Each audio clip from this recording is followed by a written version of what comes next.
5 अप्रैल रविवार को रात 9 बजे मैं आप सबके 9 मिनट चाहता हूं।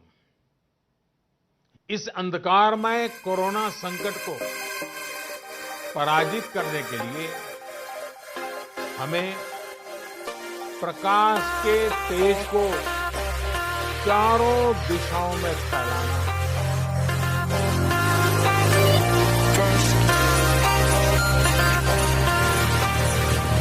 City of light.